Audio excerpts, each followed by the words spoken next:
Passion Harvest. Hello, passionate listeners. Welcome to Passion Harvest. I am Louisa, your host, International Passion Ambassador. And if you like this episode, please do subscribe to the show.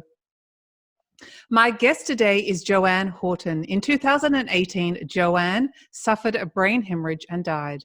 Joanne has vivid memories of her death and subsequent near-death experience on the other side. Following 2 lots of major brain surgery, Joanne chose to use her life experience and knowledge to set up her own healing business to support the development of others. Joanne is the founder of Inner Wisdom Holistic Training Academy, a qualified spiritual life coach, holistic therapist, soul plan teacher, and gives talks on near-death experiences. She is also a published author. This is her story and this is her passion. Joanne, welcome to Passion Harvest. Hi, Louisa. Hi, everybody. I'm so excited you're finally on the show. Thank you for being here. Thank you for having me. So I guess I always like to do a bit of a brief background in a few sentences about you and the pivotal moments in your life that led up to your near-death experience. Whatever resonates with you. Yeah. So I suppose leading up to my near-death experience, I'd suffered with 25 years of depression and anxiety. And prior to dying, I'd spent 18 months in what I like to call a cosmic washing machine. I found myself at the Holistic Healing College in London. And I'd basically got to a point in my life when I was 37 where I needed to do something, because the patterns of behaviour, the stress, the depression, everything that I kept attracting into my life, I kind of hit rock bottom and probably a little bit further. So I found myself at the Holistic Healing College, spent 18 months turning my life around by doing an awful lot of work on myself. I embarked on a spiritual life coaching course, basically, to help myself. So I had to face all that was me, which was interesting, revolting on occasion, really uplifting. It was an experience that I suppose I'll never forget. And I kind of got myself the right way round to a degree where I found myself, if you like. I come to terms with everything that had gone on in my earlier years. I had found my passion in life. I decided that I wanted to help people because the change in me was so significant that a light bulb inside me went off, and I felt like I'd found my purpose, that I could help other people who'd suffered with depression and had similar experiences to me. So I set up my spare room, and I was working a full-time job and doing my holistics part-time, if you like, evenings and weekends. And then in 2018, I found myself on holiday, enjoying myself, looking forward to the future, feeling grateful that for the first time in 38 years, I was actually present and in the moment. And then all of a sudden, I had my brain hemorrhage and died. And now this led me on to obviously what I do today. So. Amazing. I'm just going to backtrack because it's so prevalent within our society, the anxiety and depression. Yeah. And I mean, what is your advice to someone who's suffering if they don't want to go down the medical route necessarily? Yeah. It's not a long-term solution. What do you advise to someone who's suffering anxiety? So anxiety and depression, what I've learned on my journey, and it's kind of obvious, but when you're in the thick of it, you don't really realise how obvious it is. If we're suffering with depression, we are living in the past, and if we're suffering with anxiety, we are living in the future. And one thing I've come to realise, not just through my own experiences, but through death itself, is that we are our own pharmaceutical industry. Everything we need is contained within ourselves, and tablets are like plasters. So all they do is put a plaster over the core issue, the core wound that is causing the anxiety, causing the depression. So for anyone who is today suffering with this illness, my recommendation would be meditation and practice bringing yourself into the moment. Because one thing that death has taught me is that you really do only have this very moment that you're living in.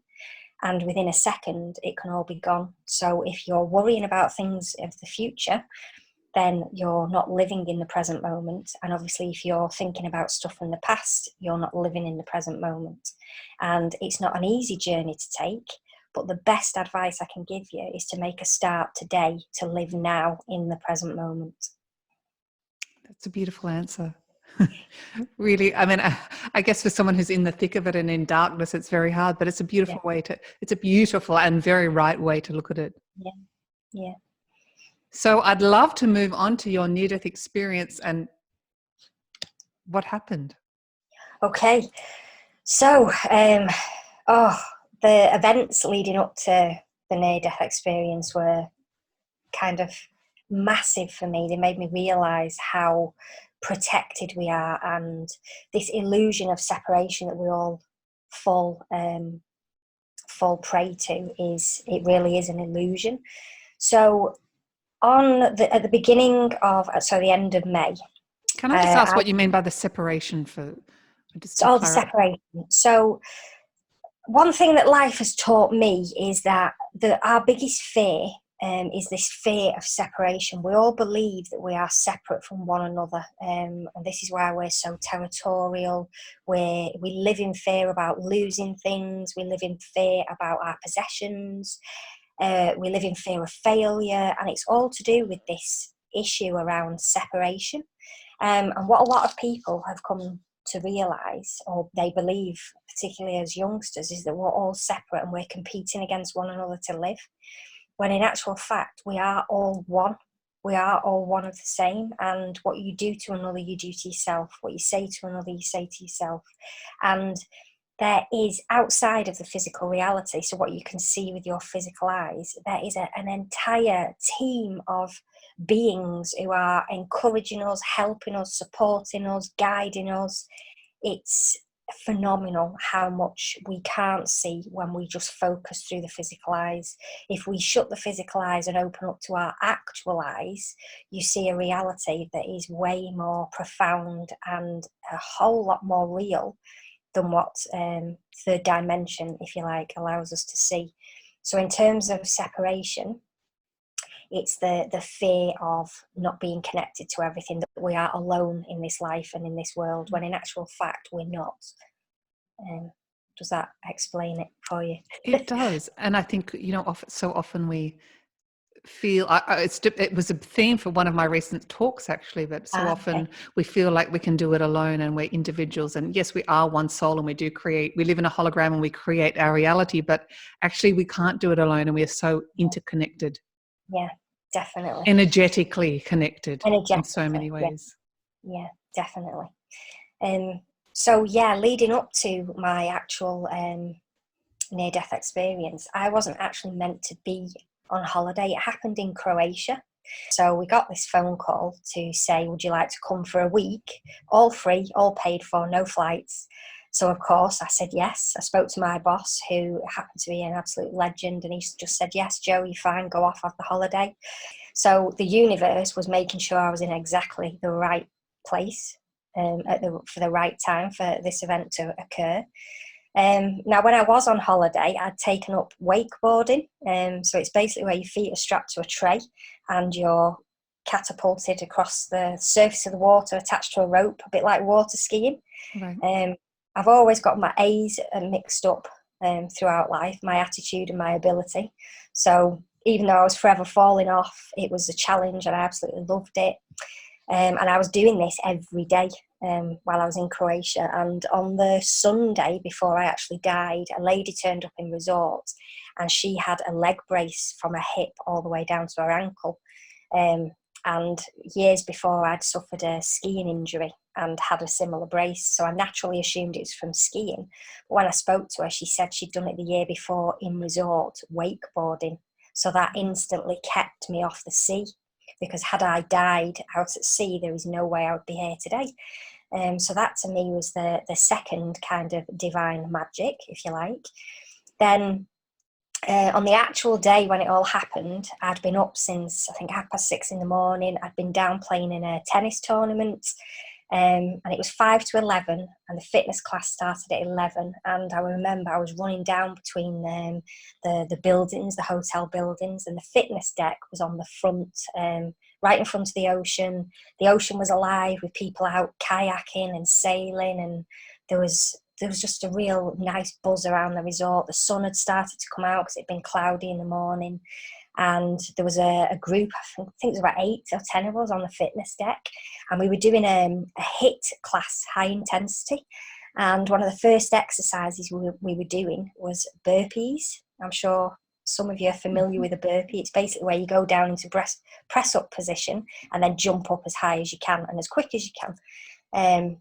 So I went down literally for my first burpee, and oh my dear Lord, the pain in the bottom left-hand side of my head was, the only way I can describe it, it felt like somebody had hit me in the back of the head with, those pickaxes. Yeah.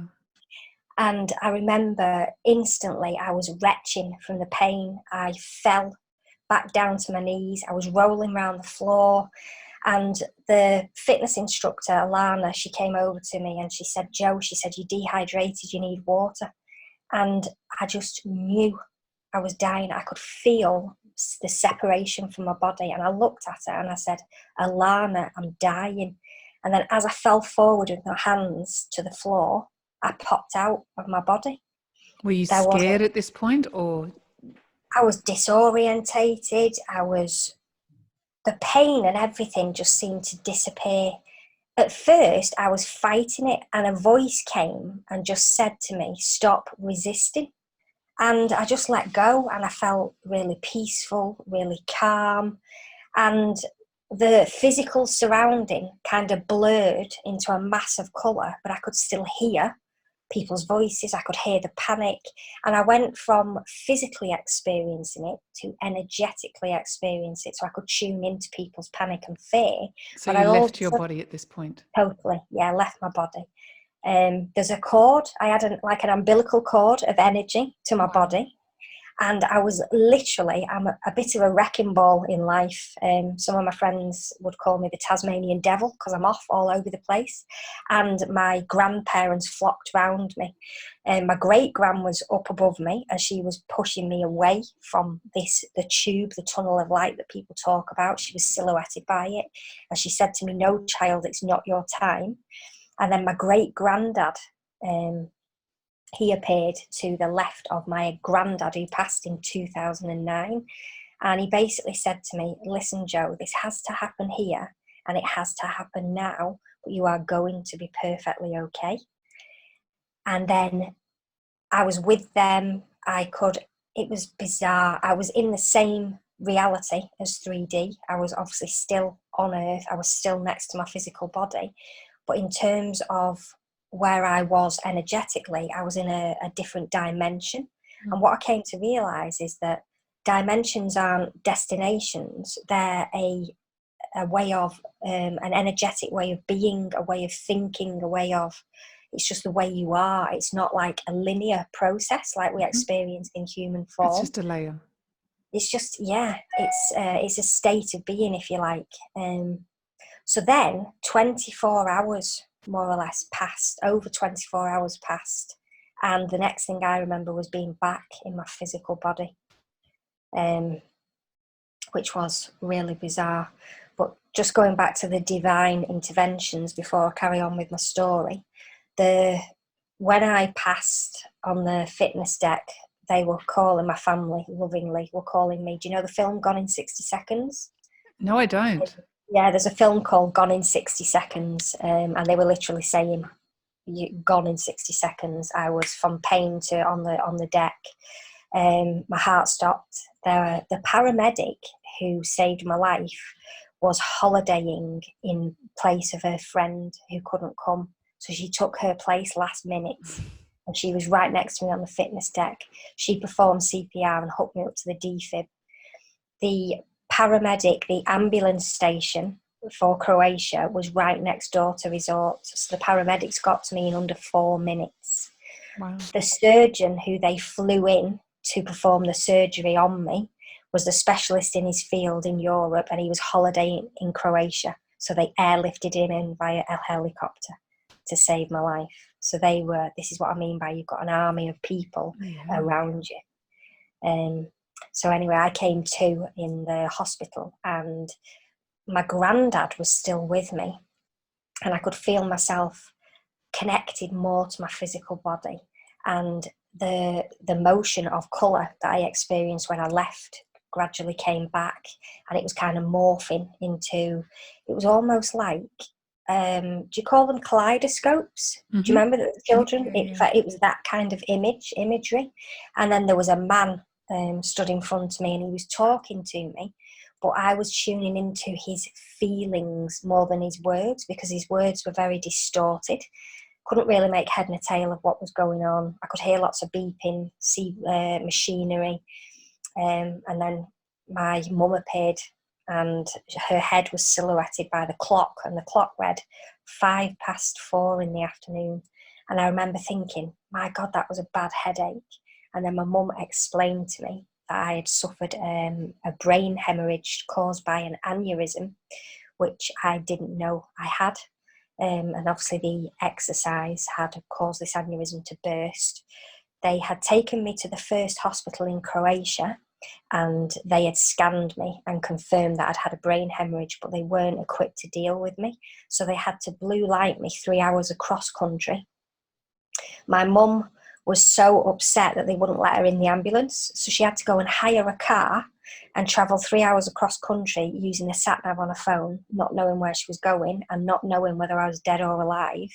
And then when she did get to hospital, they wouldn't let her in, because obviously I was down in surgery, so she's had to wait till the following day.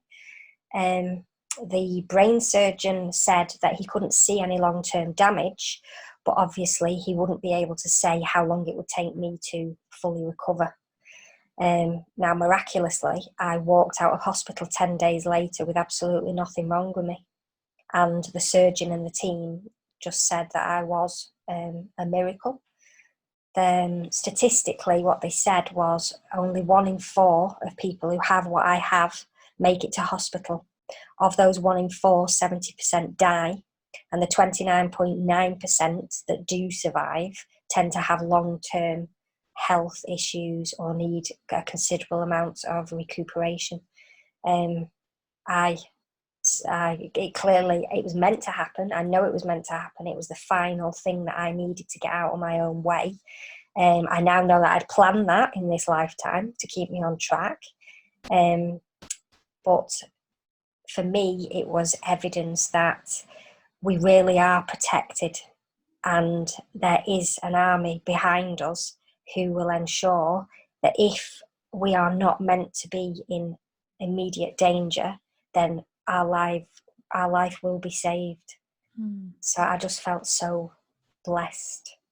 And my experience in hospital was, I had this ability to leave my physical body when it was in pain. So I would go back to it, gauge where my head was at, and then I'd think, oh no, and I'd come away from that. And I could go around the hospital. I was in and out of different rooms. But what I struggled with when I fully integrated back into my physical body was understanding what was my story and what was other people's stories who were in the ward or in intensive care with me, to the point where when I first did a Facebook post to say to everybody, I'm fine, I'm alive and well, thanks for your wishes, I told the story of a man who was in another room in a coma. Not my story. So my mum had to help me understand what was my story and what was other people's stories. How interesting. So the man that was in a coma, were you telepathically talking to him, or you just... Yeah, I'd connected to him, and I was telling his story of how he'd had this, he'd had a massive stroke, and he'd ended up in a coma, and he was in his body, but he was able to hear and see what was going on. And my mum was like, Jo, that's not your story. That's a guy who's in the next room. How do you know that? So it was kind of, having to make sense of everything that had happened to me, understand my own story, and then fully connect with my body. What I found really bizarre, I could be walking down the street and I could feel myself kind of coming out of my body. Like I was so aware of my energy, I felt like I was still a bit disconnected. So I felt like, have you seen Ghostbusters? You know, the big Years marshmallow ago, man? yeah. Yeah, I felt a bit like him when I was kind of in my body. But yeah, it was What an unbelievable. experience. It's incredible. So aside, I mean, amazing, and it certainly has changed your life, but aside from Yeah. meeting your ancestors who had passed over or crossed over, were there any Yeah. other experiences that you recall during your death, while you were dead? During my death, there was, it was, for me, it was, yeah, my second lot of brain surgery where I was visited by other beings. But the first time, no, it was my experience in terms of when people came to visit their loved ones, I didn't so much hear what was said, I felt the emotion that they had towards their loved ones. Does that make sense? This is once you'd I, come back to yeah, your physical once body.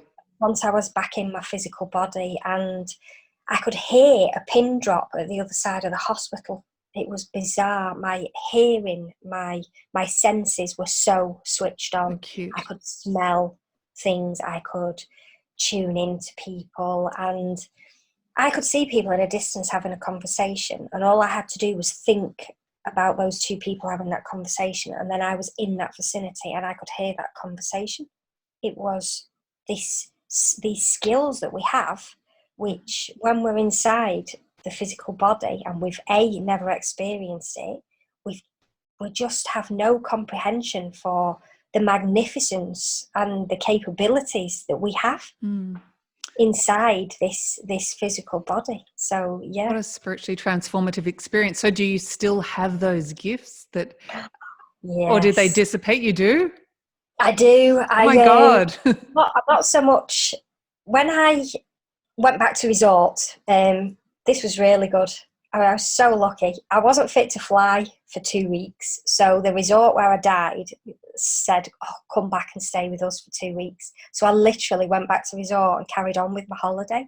So I ended up in Croatia for 5 weeks, which was ace. But when we got back to resort, I could hear birds, and I'd say, "Oh, can you hear that?" And people would be going, what?" And then a minute or so later, this huge flock of birds would appear. But I had this ability to hear before they came. There was people out at sea playing on boats, kids in little groups, and I could literally hear what they were chatting about, what they were talking about, and I'd often giggle, listening into the conversations. My sense of smell was through the roof. And when I came back to the UK and I started, carried on with my holistics, I suddenly became, it was bizarre. I went out for a walk with my dog Bailey, and I remember leaving the house and I was out for an hour, and I don't really remember the walk, but when I got back to my front door, it was like, oh, how did I get back here? Have I been for this walk? And I just had this urge to write. So I'm a typer. So I came in and I sat down and I typed. And I typed about 2.5 pages from a guide. And this message basically told me that I had to learn to use the spiritual gifts that I'd awakened, that I had no need to worry, no need to fear, that I was protected, that I was here for a reason, that I needed to uncover more about who I was, etc., etc. So I wrote all this information down to myself, but obviously you start questioning it. I'd got back into 3D, and this magnificence of all that we are starts to fade off into, was that real? Was I dreaming it, kind of thing? But yeah, the talents that I've activated, I now channel a lot. There's some work in my book which I had to rewrite because the words weren't fit for today, if that makes sense. Yeah. Um, So do you channel by writing or? Yes, I tend to write. Yeah, I write. I've got a guide called Zeke, and every now and then he will come in when I'm walking Bailey, and I can go for 3/4 of an hour, and then I'll just come out of this conversation that I've had. So I've really had to work on grounding myself because I was very scattered to begin with. I'm also an angelic Reiki practitioner, and for some bizarre reason, when I started doing angelic Reiki after my near-death experience, loved ones would come in, icy cold, really vivid, and they started coming in when I was teaching. And what I had to do was learn to when to engage and when not to engage. Because once they start, if they know they can get a connection with you, they won't stop, and it's quite distracting. Right. So I had to learn to manage these skills that I'd activated. But I keep growing, keep learning, keep pushing myself. How interesting. So, I mean, people always say they come back with a message for the rest of the world, or obviously you've talked about your gifts, but what is your message to the living coming back from your near-death experience? Okay, so life is, what I've come to realise is life really is a game, and we take it so seriously. We are here to live, to follow our passions, to follow our joy, to be happy. And the majority of us, we come into being and we are forced into this structure and this regime, and we're conditioned all the way through our lives, and we all have this inner fire, this inner passion. And it can start as a kid, and we might have this dream to be an air pilot or to be an astronaut, say. And a lot of the time our parents will say, oh, don't be so stupid, you need to get a mainstream job, because our parents have gone through this process and they're very shut off. My advice is, whatever your passion is what you are here to do. And when you follow your passions, the money, the happiness, the abundance, the loving relationships, everything that you seek will come to you. You're here to live a happy, positive life. And you need to step away from the structures and the regimes that are in place, because they don't serve us. It's something that has been brought to this planet hundreds of thousands of years ago, and we're going through a time now of transition, and everything that you seek is on the other side of your fears. So if you're petrified of doing something, I guarantee you it's what you're here to do. That sounds exactly like what I say. Yeah. I love it. So, obviously you're very happy. You experienced severe depression and anxiety in the past. Yeah. Does that ever reoccur? Yeah, to be fair, we come into being and we all have a purpose and we all have this plan, but fulfilling your life purpose is also a life's work, because we're living in an egotistical world and we are trying to connect with our higher self. And I suppose part of the game of life is coming into this balancing of all that you are. And it's really, you can't just flick a switch and you're fixed. Part of the journey is to understand yourself on a really deep level, to look at all the stuff that you don't like about yourself, your shadow aspects, to accept that there's no such thing really as good or bad, because everything is one and the same. With me, my depression, believe it or not, after I'd come back to the UK, despite the fact that I had had this profound experience, I found myself in a deep state of depression once again.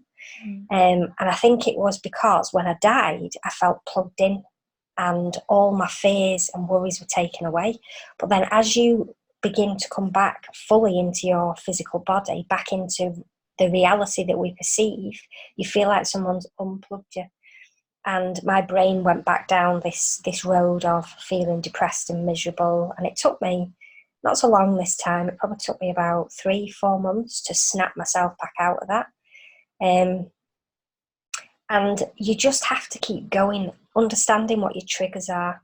It's, if you look at your life now, if you're having issues, you've created that. That's been your life's work, so you can't expect to undo it in a few days, in a few months. You have to love yourself, honour yourself. You have to be prepared to go through all that is you, and you have to be prepared for the cycle of life, because the cycle of life, it's not about being happy all the time.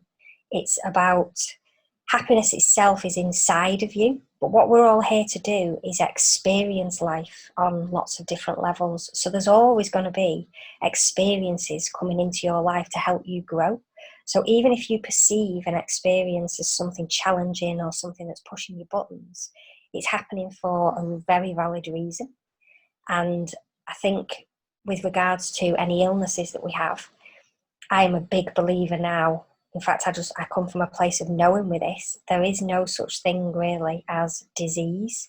Everything is manifested with your mind. All disease is born of our thoughts, and our emotions are the soil that nurtures those thoughts. And if we can change our thoughts, ultimately identify with our limiting beliefs, we can change our emotional reactions, turn our thoughts into more positive ones, and create more of a life that we want to lead. But it's always going to be a life's work. It will just get easier the more you come to understand yourself. It's challenging, isn't it? Yeah, it is challenging, but you can look at these challenges as a positive. Instead of thinking, oh my God, this is going to break me, think, oh, where's this going to lead me? This is going to take me to the next level of my being. This is going to help me to achieve whatever goals I want to achieve. And ultimately as well, in this life, we all have a choice. So it's up to us how we face those challenges. Do we sit and go back into the way we've always dealt with things? Or do we sit up and say, this is going to hurt, but this time I'm going to choose to do it this way, and keep evolving and healing ourselves and learning. I love that. Beautiful advice, in challenges like, oh, where's that going to take me? It's just such a great story to tell yourself. I just wanted to touch on, before you mentioned when you were coming out of depression earlier on in the interview, that you didn't really like yourself. Oh, no, I didn't. How does someone deal with that when they don't like themselves? They don't love themselves. And it's easy to say love yourself, but how? Yeah. How? And why don't you like yourself? Yeah. So when I grew up, I was born in the 70s to a single mum. So anyone who's familiar with the 70s, being a single mum, it was kind of unheard of at that time. I didn't know my real dad. And then my mum was obviously young and she had partners throughout her life. And the adults, let's say, they weren't always particularly nice to me. So I ended up growing up with self-worth issues, self-confidence. I didn't believe that I fit in anywhere. I felt like I was thick and I was stupid because I didn't do well at school. And I kind of ended up living on my own at the age of 16/17. And I fell into the damaging patterns of behaviour with drugs, alcohol, etc. And I hated myself to the point where I couldn't even look in the mirror. I didn't feel like I was worthy of any happiness. I didn't feel that I was worthy of love. And so I developed this pattern of behaviour, self-sabotaging, and law of creation or law of attraction, whichever you prefer to call it. I always attracted what I put out. So the patterns that I experienced in my younger days, I then replicated with my adult relationships, all the way to the point where I died. It was just this cycle of behaviour. And I got to the point where I was heavily medicated, and I'm sure there'll be people out there. For depression? Yeah, for depression and anxiety. I was on medication on and off, more on than off, from the age of 17 to just before I died. Mm-hmm. So how many years is that? Terrible at maths still to this day. What to say a while. Yeah, just a while. So, yeah. I forgot where I was going on my trail, Louisa. You were talking about your medication that you were on for many years just before you died, but and just repeating the patterns of relationships and cycles and negative coping skills. Yeah, that is exactly what I did all of my life. But what I found myself doing, and I'm sure some people can relate to this who are listening, what I found is you have your people who have experienced stuff in their life. You have post-traumatic growth or you have the post-traumatic stress where you go the opposite way. So you kind of see two sides to it. You have people who, like myself, I used to mask my depression by overachieving.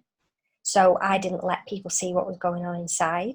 But then you will have the other side of the coin where people will, they will not be able to mask what is going on inside of them. So the way I coped with it, they put me on medication. And I actually got to the point where I was so dependent on it that even when I felt great, as soon as I stopped taking that medication, I would go straight back down into a depressed state. I tried meditating, or I say I did. I say I tried these things, but really my heart wasn't in it, and I was dependent on the tablets, and I was living in this, I must show people that I'm worthy. I must show people that I'm deserving of love, if you like. The only thing that changed for me was working with energy. And the first treatment that I found was Reiki. And I went to initially it was a reflexology, which a friend had bought me for my birthday. And she said, Jo, have you ever heard of Reiki? So I said, I have, but I've never had it. And she said, I can feel an awful lot of pain in your heart space, and I do think that Reiki would really help you. So I went and I found a Reiki practitioner. And I can honestly say that what Reiki did for me in the space of 4 weeks, medication had never done for me in the space of 25 years. It was like a cloud had been lifted. And that was when I started to open up to the fact that all physical dis-ease, mental illness, anything that's of discord in the body has an energetic counterpart. And as my journey progressed, what I came to realise is that the metaphysical, the energy part of life is ultimately what impacts the physical self. So if you look after yourself on an energetic level, your physical self will thrive. But no tablet on this planet can make you better. Does that make sense? It does. It will mask your problem, and it will give you a crutch, if you like. The pharmaceutical industry are very good at helping you to believe that you need their product. But ultimately, everything that you need is inside of yourself. And I can't stress that enough. And I'm not saying drop all your medication and say, I can do this, because prime example, I had to have a second lot of major brain surgery last year because they found another aneurysm in my right eye. And they basically said that the aneurysm I had on the left-hand side of my brain, the original that was repaired, had got what's called coil condensing. And they said that they potentially needed to put another coil in, but I was at very high risk of a stroke because it was an aneurysm that was plugged. So if the pressure caused the plug to unplug itself, there would be nothing they could do for me this time. And they also said that the aneurysm behind my right eye would render me blind. And I was torn for a wee while about, do I show to the world that I can heal my brain myself, versus am I at that point in my life where I believe I can heal my brain myself? Do you see what I mean? You have to accept where you are on your journey.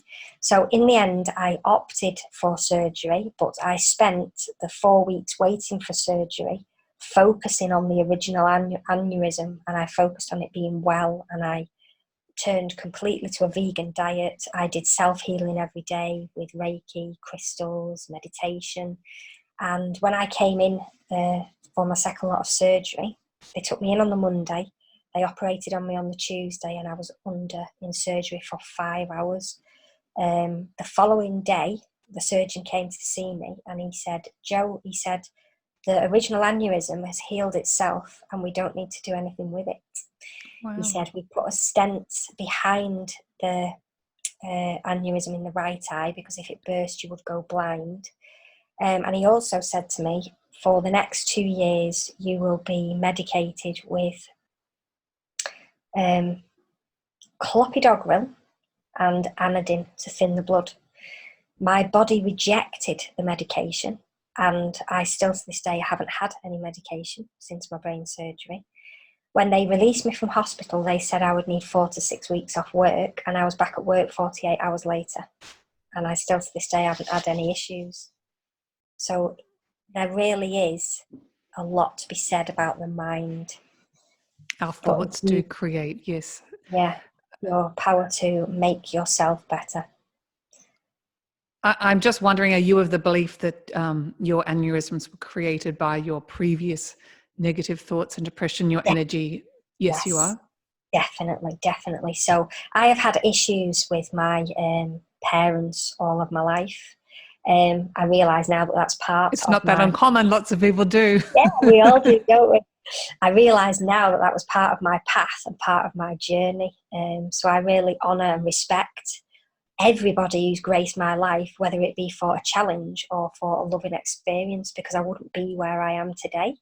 But after dying and really getting interested in energy, I looked into the metaphysical aspects of these illnesses that and injuries I've had throughout my life. Aneurysms in the brain are connected to issues with mum and dad. Left for mum, right for dad. A burst aneurysm is anger towards that parent. The left one burst, and I've always been angry at my mum. Oh no! No! So I was like, oh great. So I came to realise I did all this to myself. But I'm so glad that I did, because I wouldn't be where I am today had I not done that, had those experiences.